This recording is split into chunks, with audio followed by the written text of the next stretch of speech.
Iingatan kanya gaya ng isang ibong iniingatan ang kanyang mga inakay sa lilim ng kanyang pakpak.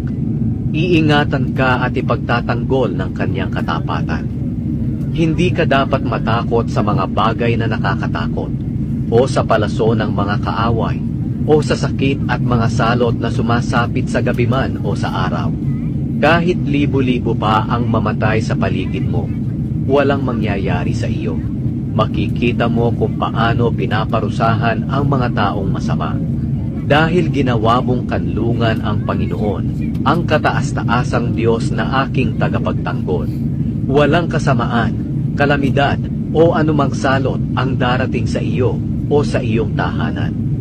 Dahil uutusan ng Diyos ang kanyang mga anghel upang ingatan ka saan ka man magpunta. Bubuhatin ka nila upang hindi masugatan ang iyong mga paa sa bato.